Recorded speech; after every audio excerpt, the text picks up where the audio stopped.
আসসালামু আলাইকুম ওয়া রাহমাতুল্লাহ। তান্ত্রিক মহাগুরু চ্যানেলের পক্ষ থেকে স্বাগতম। আমি সাইফুল কবিরাজ। আজ আপনাদের সামনে মন্ত্র নিয়ে আসলাম এমন একটি মন্ত্র আপনাদের সামনে নিয়ে আসলাম যে মন্ত্রের মাধ্যমে খুব সহজে বশীকরণ করতে পারবেন। খুব সহজে বশ করতে পারবেন এমন একটি বশীকরণ মন্ত্র নিয়ে আপনাদের সামনে হাজির হলাম। খুব পাওয়ারফুল একটি মন্ত্র। এই মন্ত্রের মাধ্যমে যদি কাজ করেন অবশ্যই কাজ হবে, বিফলে যাবে না। মন্ত্রটির অনেক নিয়ম বিধি আছে, অনেক নিয়ম আছে। আমি যেই নিয়মে কাজ করে উপকৃত হয়েছি ওই নিয়মটা দেব। বিভিন্ন জনে বিভিন্ন নিয়মে দিছে, কিন্তু আবার মন্ত্র জাগাইতে হয়। মন্ত্র যে জাগ্রত না করেন, সিদ্ধ না করেন, ওই মন্ত্র কাজ করে না। ওইটা অবশ্যই মাথায় রাখবেন। আর অনেকে আমারে বলেন, ভাই এমন এমন কিছু মন্ত্র দিবেন যে মন্ত্রগুলা সিদ্ধ করা লাগে না, জাগ্রত করা লাগে না। কথা হচ্ছে লাগে না, ঠিক আছে, কিন্তু আপনার উস্তাদ থাকতে হবে, এই বিষয়ে আপনার পারদর্শী হতে হবে। যদি আপনি এই বিষয়ে অভিজ্ঞ হয়ে থাকেন তাইলে কাজ করে উপকৃত হবেন। অনেকে আমার ফোন দিয়ে বলেন কাজ করে দেন। ভাই নিজের কাজ নিজে করেন, আমার দ্বারা কাজ করাইতে হইব না। আবার আমার দ্বারা কাজ করাইতে গেলে খরচ দেওয়া লাগবে। অনেকে তো খরচে ভয় পান। যদি আপনার খরচ দেওয়ার ইচ্ছা হয় ইনশাল্লাহ কইরা দিতে পারবো। প্রত্যেকটা কাজ হবে এমন ভাবে কইরা দিমু যতটুকু আপনার কাজ যতদিন না পর্যন্ত হচ্ছে না ততদিন লেগে থাকবে একটা কাজের পিছনে ইনশাল্লাহ। একটু মনোযোগ দিয়ে শুনেন। আজকের মন্ত্রটি খুব পাওয়ারফুল একটা হিন্দু মন্ত্র। এটা কিন্তু মুসলিম মন্ত্র না, এটা একটা হিন্দু মন্ত্র। মন্ত্রটি আপনার সিদ্ধ করতে হবে। কিভাবে সিদ্ধ করতে হবে আগে মুখস্থ করে নেবেন। শনিবারের দিন পাক পবিত্র হয়ে গোসল কইরা বসবেন, দক্ষিণ দিকে মুখ করে একটা নিরালয় একটা জায়গার মধ্যে বসবেন। বসার পরে আপনাকে মন্ত্রটি 108 বার জপ করতে হবে। কি দিয়ে জপ করবেন? অনেকের রুদ্রাক্ষর মালা থাকে, আবার অনেকের থাকে না। এই রুদ্রাক্ষর মালা জাগ্রত যাদের আছে তারা কাজ করলে খুব দ্রুত মন্ত্র জাগ্রত হয়। আর আমার কাছ থেকেও রুদ্রাক্ষর মালা নিতে পারেন। কিছু বড় আছে, কিছু ছোট আছে। আপনার ছোটগুলা কম দাম আছে, যেগুলা বড় ওগুলাই একটু দাম বেশি। আপনারা চাইলে ওই রুদ্রাক্ষর মালা আপনি সংগ্রহ করতে পারেন। ওই মালাটা দিয়ে জপ করতে হবে। ওই মালা দিয়ে জপ করলে যে কোনো কাজ হবে। 108 বার জপ করার পর আপনার মন্ত্রটি স্বয়ং সিদ্ধ হবে। আর মন্ত্রের মাঝখানে কিন্তু অমুক বলা আছে, অমুক নাম, যেখানে নাম বলা আছে, মোর যেখানে আছে ওখানে কিন্তু কোনো কিছু বলতে হবে না।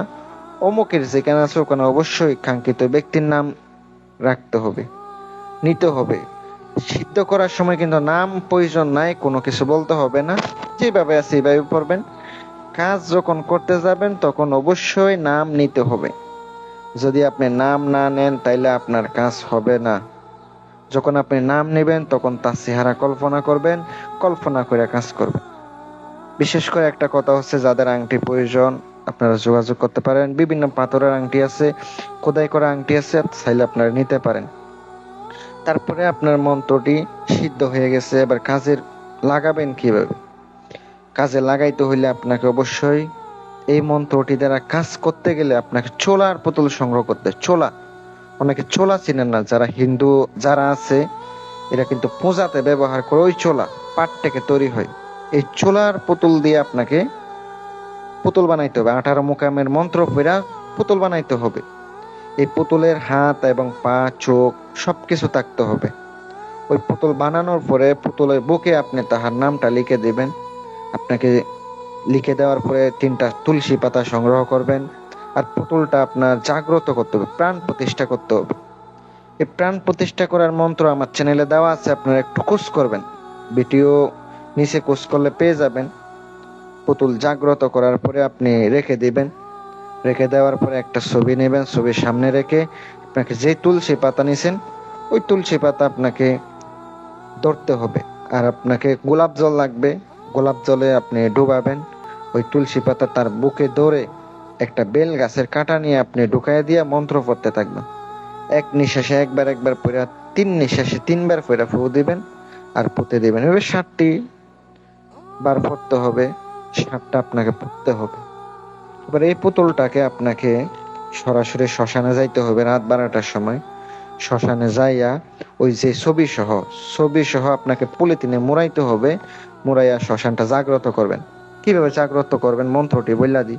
শ্মশান জাগো, শ্মশান জাগো, শ্মশান জাগো, যেই কাজে লাগাই তুরে সেই কাজে লাগ, লাখ লাখ লাখ ব্রহ্মা বিষ্ণু মহেশ্বর 3 দেবতার দোহাই। আপনি ওখানে দাঁড়াবেন, শ্মশানে ঢোকার আগে পা দিবেন। পা দেওয়ার পরে আপনি এই মন্ত্রটি পড়বেন। পইরা আপনি চারদিকে 4 বার পইরা তালি দিবেন, তাহলে ওই শ্মশানটা জাগ্রত হবে। এবার শ্মশানে গিয়ে আপনাকে এটা পুঁতে দিতে হবে। তাহার নাম নিয়ে নিঃশ্বাস বন্ধ করে পুঁতবেন। আর পিছনে না তাকিয়ে সোজা চলে আসবেন। যদি আপনি পিছনে তাকান কোনো সমস্যা হয়, তাহলে কিন্তু আপনার ক্ষতি হবে। যদি কেউ ডাকও দেয়, পিছনে তাকানো যাবে না, সোজা আপনি বাসায় চলে আসবেন। ইনশাল্লাহ আপনার কাজটা হবে।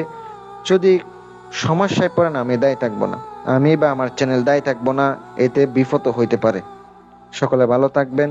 দোয়া রইল আপনাদের জন্য, অনুমতি সবাইরে দিলাম।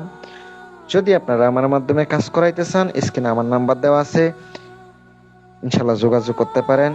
ভালো থাকবেন। আল্লাহ হাফেজ।